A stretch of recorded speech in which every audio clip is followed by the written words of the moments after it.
What's going on, everyone? Badger here. Should have liked and sub, and let's get into this. Kind of ignored this story for a while, vaguely knew what it was about, mainly because the last time I covered something that was petition-based, it was for Stellar Blade, and they could just sort of get monotonous.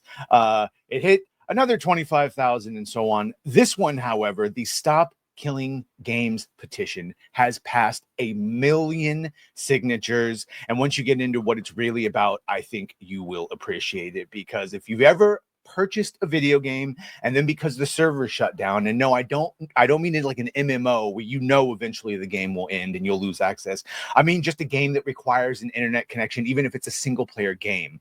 That is basically what the crux of all of this is. And like I said, it has passed 1 million signatures. So YouTuber Ross Scott's Stop Killing Games petition has officially crossed the 1 million signature threshold, which is important because that triggers a mandatory action from the European Commission, basically their government structure, to address this petition. So the campaign, which began as a passionate plea to preserve access to video games even after publishers shut down their servers, has exploded. And there's a couple of different reasons why that PewDiePie and others have gotten behind it. And so you can see the site says we have cleared 1 million signatures. Scott confirms. He says, I hate being like this, but there's a chance a significant number of them aren't real.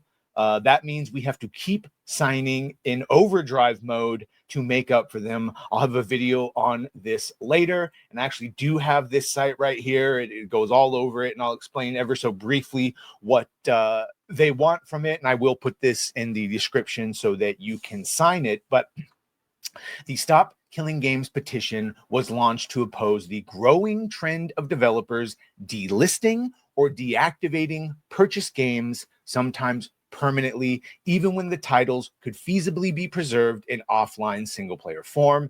And yes, most recent of this is Ubisoft's The Crew being pulled from digital shelves and making it entirely unplayable. If you had access to The Crew, you do not have access to it anymore, and there's no way you can play it online. So now that the 1 million signature milestone has been reached, EU law requires the Commission to formally respond. Scott will also be granted the opportunity to present the initiative during a public hearing at the European Parliament.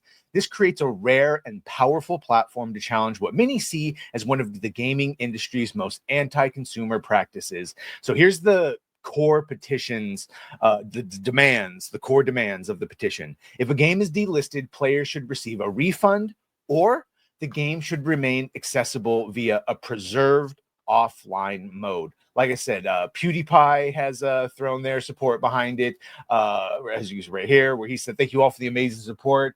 I love how I can just nerd out and share whatever with you guys. In the comments, I've seen some of you mention Stop Killing Games, and I want to say I 100% support this movement.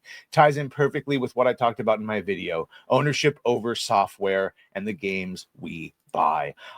Games, and this is Grum's, games cannot just vanish, and I've taken a pledge with our own games that if we no longer support a game, that we will release the code and license that game to gamers who want to keep it going. This is the way forward that makes most sense to us. This famously happened with City of Heroes, where our own Moxie Dame can attest to. Love the game, and then it got sunsetted. They closed down the servers, but a special group of players were able to hold on to the code and were able to be playing offline in their own servers before finally getting the green light to take those servers live and charge just enough to cover their basics. So even after a company leaves and sunsets a game, it could still be done, specifically with online modes, or offline modes rather. And yeah, not only is the million there significant, you can see it's made it to all corners of the internet, but we just keep getting examples of this. Perfect case in point. I know Anthem never launched to what it should, but BioWare to shut down Anthem in January 2026, which means even if they stopped supporting it, you were still able to play online. You were still able to matchmake. You were still able to go around in the online world and do it, because there was still a little dedicated group.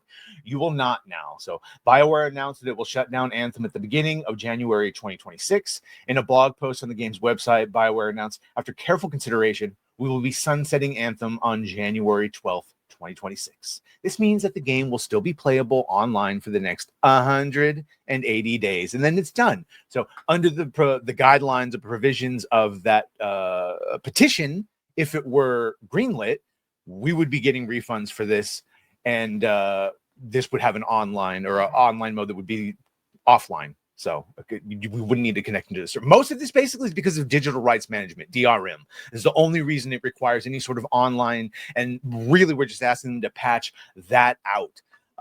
And we'll see. So 1 million+ signatures, nothing to sneeze at. Like I said, it actually invokes a clause where the European Commission has to answer it. So let me know what you think about this. If there's a game that you used to play that you paid for that you cannot anymore, make sure to put it down in the comments.